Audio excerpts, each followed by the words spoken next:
بسم اللہ الرحمن الرحیم نحمده ونصلی علی رسولہ الکریم اما بعد۔ میں آپ حضرات کے سامنے آج نماز کے باطنی آداب پر کچھ عرض کرنا چاہتا ہوں۔ اس میں کوئی شک نہیں ہے کہ نماز انسان کے جسم اور روح دونوں کی عبادت ہے۔ اگر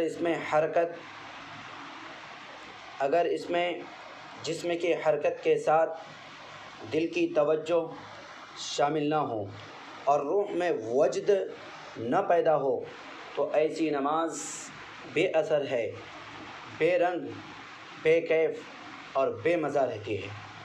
ہمارے علم کے مطابق اردو زبان میں نماز کے باطنی آداب اور فوائد پر سب سے جامع اور عمدہ بحث علامہ سید سلیمان ندوی رحمۃ اللہ علیہ نے سیرت النبی میں اس طرح بیان کی ہے، تو میں چاہتا ہوں کہ میں آج آپ حضرات کے سامنے اس کا خلاصہ پیش کروں۔ سب سے پہلا ادب یہ ہے اقامت صلاۃ۔ نماز کی ادائیگی کے لیے قرآن کریم میں بیشتر مقامات پر اکثر جگہوں پر اقامت صلاۃ نماز قائم کرنا کا لفظ استعمال ہوا ہے۔ اس کے معنی صرف نماز ادا کر لینے ہی میں منحصر نہیں، بلکہ اس کے معنی یہ ہیں کہ نماز کو تمام آداب و سنن اور ارکان و شرائط اور تمام حقوق کی رعایت کے ساتھ ہمہ وقت پابندی سے ادا کیا جائے اور اطمینان، اعتدال ارکان، ظاہری و باطنی خشوع کو ملحوظ رکھا جائے۔ اقامت کا لفظ چند حقائق کی طرف متوجہ کرتا ہے۔ پہلی حقیقت اخلاص ہے، یعنی نماز پوری یکسوئی کے ساتھ اللہ تعالیٰ کے لیے پڑھی جائے۔ دوسرے مقام پر یہی حقیقت اس طرح واضح کی گئی ہے، وَأَقِيمُوا وُجُوهَكُمْ عِنْدَ كُلِّ مَسْجِدٍ وَادْعُوهُ مُخْلِصِينَ لَهُ الدِّينَ کہ ہر مسجد کے پاس اپنے رخ اسی اللہ کی طرف کرو اور اطاعت کو اسی کے لیے خاص کرتے ہوئے اسی کو پکارو۔ دوسری حقیقت یہ ہے کہ نماز کے اصل مقصود پر دل کو پوری طرح جمایا جائے، یعنی خشوع و خضوع اختیار کیا جائے، غفلت کے ساتھ نماز ادا نہ کی جائے۔ تیسری حقیقت یہ ہے کہ نماز بالکل اسی طریقے پر ادا کی جائے جس طریقے پر ادائیگی کا اللہ رب العزت نے ہمیں حکم دیا ہے۔ تعدیل ارکان اور صفوں کو سیدھا کرنا بھی اس میں شامل ہے۔ چوتھی حقیقت اوقات نماز کی مکمل پابندی اور نگرانی ہے۔ پانچویں حقیقت نماز پر قائم و دائم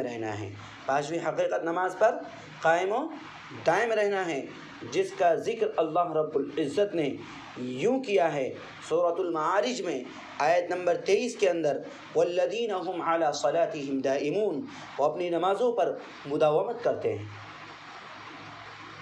دوسرا ادب قنوت کا کیا مطلب ہے میں آپ کو واضح طور پر بتاتا ہوں۔ قرآن کریم میں حکم دیا گیا ہے، سورہ بقرہ آیت نمبر 238، وقوموا للہ قانتین کہ اللہ کے سامنے عاجزوں کی طرح کھڑے رہا کرو۔ قنوت کا لفظ بے حد جامع ہے۔ خاموشی، بندگی، دیر تک قیام، عبادت، عاجزی، ادب و نیاز، دعا مانگنا، تمام معانی میں اس کا استعمال ہوتا ہے۔ نماز ان تمام معانی کو محیط ہے، نماز ان تمام معانی کو شامل ہے، نماز ان تمام معانی کو گھیر لیا ہے۔ نماز میں ذکر و قرأت، تسبیح و استغفار، سلام و تشہد کے سوا تمام انسانی ضرورتوں اور باتوں سے خاموش ہوتی ہے۔ صحابہ کے بیان کے مطابق پہلے نماز میں گفتگو جائز تھی۔ اس آیت کے بعد گفتگو سے منع کر دیا گیا، تو نماز میں خاموشی بھی ہے اور ادب و نیاز بھی، بندگی، دعا، عبادت، دیر تک قیام اور اظہار عاجزی بھی ہے۔ عاجزی اور ادب و نیاز نماز کی اصل روح ہے۔ نماز کے وقت آدمی کے اوپر وہ کیفیت طاری ہونی چاہیے، وہ کیفیت طاری ہونی چاہیے جو سب سے بڑے کے سامنے کھڑے ہو کر سب سے چھوٹے پر طاری رہتی ہے۔ آج ہمارے سامنے اگر کوئی بڑا شخص آ جائے تو ہم بالکل یوں اس طریقے سے ایک دم ادب کے ساتھ، عاجزی کے ساتھ ایک دم ان کے سامنے کھڑے رہتے ہیں۔ تو یہی کیفیت ہمارے اندر بھی ہونی چاہیے کہ ہم اللہ کے سامنے جب کھڑے ہوں تو دنیا سے بالکل ہماری تمام کے تمام تعلقات بالکل کیا ہو جائے، ختم ہو جائے، اور صرف ہمارا دھیان، ہماری توجہ بالکل اللہ رب العزت کی طرف مبذول ہونی چاہیے۔ تیسرا ادب، خشوع۔ خشوع کسے کہتے ہیں؟ بدن اللہ کے سامنے جھک جائے، آواز پست ہو جائے، آنکھیں نیچی رہیں، ہر ادا سے مسکنت و بیچارگی کا اظہار ہو، یہ خشوع کی حقیقت ہے۔ نماز میں خشوع کا مطالبہ جا بجا ملتا ہے۔ ہم آگے اس پر تفصیل سے گفتگو کریں گے، اور ہوا تو کبھی اس پر اور گفتگو کریں۔ آئیے، چوتھا ادب یہ ہے تبتل۔ تبتل کیا ہے؟ تبتل کی حقیقت یہ ہے کہ خدا کے سوا ہر چیز سے کٹ کر صرف خدا کا ہو جانا، یہ مسلمان کی زندگی کا اصل نصب العین ہے۔ سورہ مزمل میں تہجد، رات میں قیام کرنے، ترتیل کے ساتھ تلاوت قرآن کا حکم آیا ہے۔ اس کے بعد فرمایا گیا ہے وَاذْكُرِ اسْمَ رَبِّكَ وَتَبَتَّلْ إِلَيْهِ تَبْتِيلًا، کہ اپنے رب کے نام کا ذکر کیجئے اور اسی کی طرف ہوشہ گیر ہو جائیے۔ یعنی نماز کی حالت میں خدا کا ذکر کرتے وقت اس کی عظمت، اپنی عاجزی کے علاوہ ذہن سے تمام خیالات نکل جانے چاہیے۔ مسلم شریف میں حضرت عمرو بن عبسہ سلمی رضی اللہ عنہ سے روایت ہے کہ مجھے نبی اکرم صلی اللہ علیہ وسلم نے جو نماز سکھائی اس کے بارے میں فرمایا کہ وضو کر کے جب کوئی نماز کے لیے کھڑا ہوا، پھر خدا کی حمد و ثنا کی، اس کی بزرگی کا شایان شان اظہار کیا، اپنے دل کو خدا کے لیے ہر چیز سے خالی کر لیا، تو وہ نماز کے بعد ایسا ہو جاتا ہے جیسے اس کی ماں نے اسے اسی وقت جنا ہو۔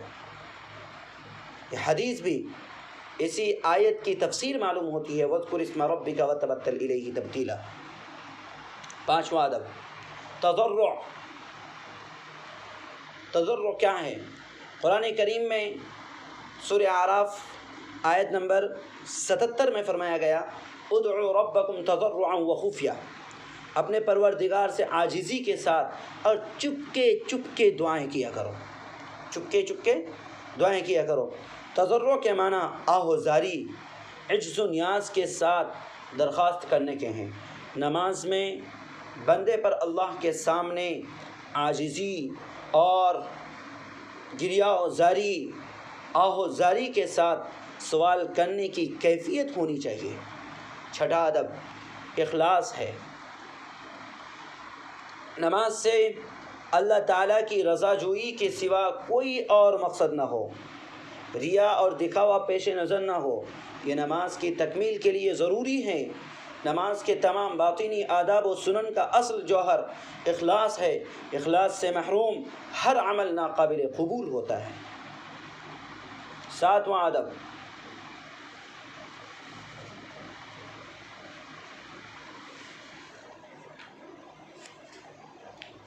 ذکر ہے۔ ساتواں ادب ذکر ہے۔ قرآن کریم سورہ طٰہٰ آیت نمبر 14 میں فرمایا گیا وَأَقِمِ الصَّلَاةَ لِذِكْرِي، کہ میری یاد کے لیے نماز قائم کرو۔ یاد اور ذکر صرف زبان سے الفاظ کی ادائیگی کا نام نہیں ہے، بلکہ اس کے ساتھ دل کی معیت اور قلب کا حضور بھی ضروری ہے، قلب کا حضور بھی لازم ہے۔ زبان و دل دونوں مصروف ہو، ذکر الہی میں مشغول ہو، یہی مقصد ہے، یہی مطلوب ہے، یہی بندے سے مطالبہ کیا گیا ہے۔ 8واں ادب فہم و تدبر۔ فہم و تدبر کیا معنی؟ جو کچھ نماز میں پڑھا جائے اس سے غافل و بے پرواہ نہ رہا جائے، بلکہ اس کو حتی الامکان سمجھنے کی کوشش کی جائے۔ نشے کی حالت میں نماز پڑھنے سے ممانعت کی وجہ یہی ہے کہ اس حالت میں شرابی کے پہلو میں سمجھنے والا دل نہیں ہوتا۔ فرمایا گیا وَلَا تَقْرَبُوا الصَّلَاةَ وَأَنْتُمْ سُكَارَىٰ حَتَّىٰ تَعْلَمُوا مَا تَقُولُونَ۔ سورہ نساء آیت نمبر 43 میں یہ بات کہی گئی ہے کہ نماز کے قریب نہ جاؤ جب تم نشے میں رہو، یہاں تک کہ اتنا ہوش آ جائے کہ جو کہو اس کو سمجھو۔ اس آیت میں واضح کر دیا گیا ہے کہ نماز میں جو کچھ پڑھا جائے، نماز میں جو کچھ پڑھا جائے اس کو سمجھنے کی بھی ضرورت ہے، اس کے فہم کی بھی ضرورت ہے۔ نیند کے غلبے کے عالم میں بھی اسی لیے نماز پڑھنے سے منع کر دیا گیا کہ اس وقت بھی انسان فہم و تدبر سے عاری ہوتا ہے، انسان اس وقت بھی نہیں سمجھ پاتا ہے کہ وہ کیا پڑھ رہا ہے، اس کے زبان سے کیا الفاظ نکل رہے ہیں۔ کہیں ایسا نہ ہو کہ ایسے الفاظ نکل جائے ایسی حالت میں کہ انسان بالکل شرک میں، کہ انسان کا ایمان بالکل ختم ہو جائے۔ اس وجہ سے اس سے منع کیا گیا اذا نعس احدكم في الصلاة فليرقد حتى يذهب منه النوم فإن أحدكم إذا صلى وهو ناعس لعله يذهب يستغفر فيسب نفسه۔ صحیح مسلم کی روایت ہے، مسلم شریف کی روایت ہے، نماز میں جب تم پر نیند غالب آ جائے تو سو جاؤ، کیونکہ اگر نیند کی حالت میں نماز پڑھو گے، اگر نیند کی حالت میں نماز پڑھو گے تو ممکن ہے کہ دعا کے بجائے اپنے آپ کو برا بھلا کہنے لگو۔ حضرت عقبہ بن عامر رضی اللہ عنہ سے مروی ہیں کہ اللہ کے رسول صلی اللہ علیہ وسلم نے ارشاد فرمایا ما من